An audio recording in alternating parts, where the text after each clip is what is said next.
I guess just, I know you like to take it one at a time, but 5-game trip here that you guys start out here, just kind of what this Yeah, looks like. just day by day, first step. So you've got to concentrate on what's in front of you.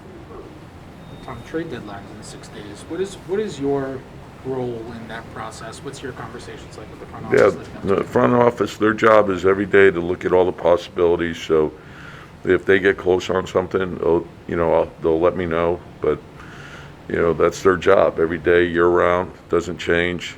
Everyone has a job to do in the organization, so just do your job.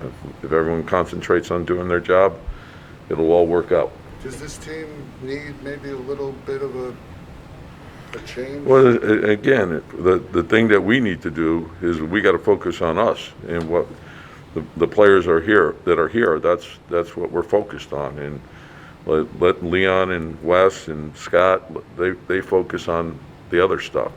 But for us, we got to concentrate on our job and just come in every day, put everything you have into each and every day.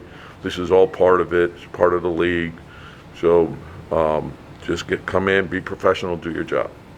I know you had taken Kemba out of the rotation at one point, late November, early December. Is there a possibility of coming, tomorrow to doing some shakeup? I know Kemba No, just, struggled. yeah, and there's going to be ups and downs during the course of the season. Just get out there, get the job done, go play well.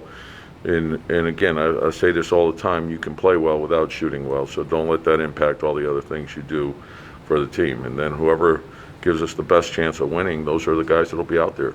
And that's the way we always operated. So does that mean that you would keep the same lineup, or are you still? Yeah, no, we're staying the same.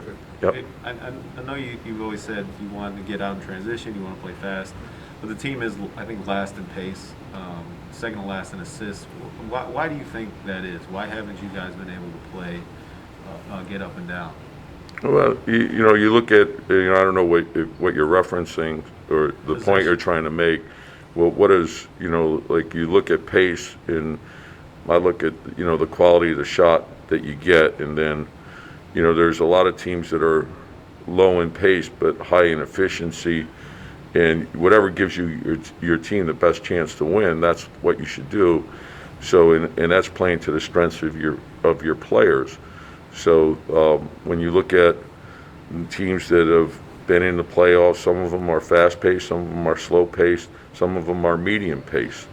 So whatever fits your team the best, whatever gives your team the best chance of winning, that's what you want to concentrate on. I always want as many easy baskets as we can get. And I felt in the Memphis game we got a lot of easy buckets, and that was a plus. We didn't finish our defense. I felt our rebounding is what hurt us in that game. Last night, I think they announced all the reserves players for the All-Star, and Julius didn't repeat. I know the numbers don't show it and the one-loss record, but is it tough for a player to make the All-Star game and then the next year doesn't? Yeah, well, I think in any given year, there's always a number of guys that are deserving that don't get it, and then then usually there's not enough spots for the guys who have had all-star type years. And I think the other thing, a big part of that is the success of the team. So, like, I know from voting, and it's a tough position for the coaches to be in, because you get down to the end and you're looking and you're wrestling with it. You got 3 or 4 guys, and you got maybe 2 spots or 1 spot, and you're saying, okay, well, how am I going to determine which one is going to actually get it? And then usually the next criteria is, okay, what's the impact on the team? What team is doing better? And usually that tilts it in their favor. So I think the success of the team factors into it as well. And whether it's right or wrong, it's as I said, there's really not enough spots for all the guys that are deserving. So whatever that is, it is. Move on. Get ready to play well down the stretch. So you think he's still played at a caliber? Yeah, like when you look at all the things that he does, and our team hasn't played up to what we feel we should be playing up to. So, and there's a lot of things that go into it. Whether, last year we didn't get hit really by COVID. We had like 2 separate individual things. This year we have. So, And, you know, we did the exact same things this year that we did last year. It didn't work out the same way. So that impacted us as well. Between that, losing guys, a lot of guys to COVID and Derek's injury, I know you guys obviously bringing 2 new starters this year. Guys have talked about adapting and fitting. Is 50 games enough time to know? If you Yeah, well, I think have the it right does take some time. I think you're seeing that, like, with the way Evan's playing right now.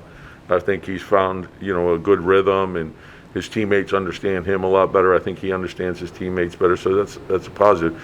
And then every day, just keep working towards improvement, and don't lose sight of that. Just keep getting better, you never know when it turns. And you have to have the belief that if we're doing the right things, the results are going to take care of themselves. Are you preparing to face the Lakers again without LeBron on the court? Yeah, you prepare both ways. You know, whether, you know, he plays or he doesn't play, you have to have a plan in place if he plays and one in place if he doesn't play. Is he? I mean, I guess it doesn't need to be said, but playing the Lakers without LeBron is going to be a lot different than playing them with LeBron. Yeah, and there's still, you know, when you have guys like a Westbrook and a Davis, you know, Monk has played really well for them. Stanley Johnson's come in and done a good job. Avery Bradley's a really good competitor. So it's still, no matter who they have, they're still a very dangerous team. So, you know, for us, we have to be ready. You're on the road, and you have to play for 48 minutes. Have you talked to Kemba about, I know the other night you made an allusion, like, if you're open shooter, do you feel he's like, Yeah, look, Kemba's been around a long time. You know, like he'll be fine. He'll be fine. Just be aggressive. Take your shots. The game tells you what to do. If you're open, shoot. If not, move it, make a play, penetrate, get in the lane, you know, create easy offense for other people, get the ball. He's done a good job of, and it goes unnoticed, but he's throwing the ball ahead on the break, and the kick aheads are, you know, we need more of them. You know, so it's, you know, you look at all the things that he is doing. If you're not shooting great, then help us other ways.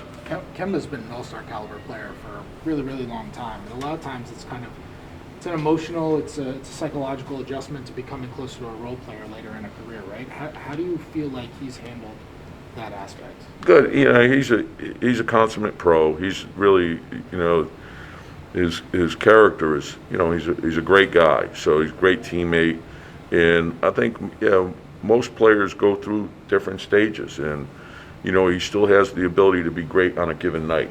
It's just that they don't do it, you know, on every night like they did earlier in their career. But he's still, you know, he's capable. I think he has great belief in himself, which you have to do the things that he's done. All right, thanks, Coach. Yeah.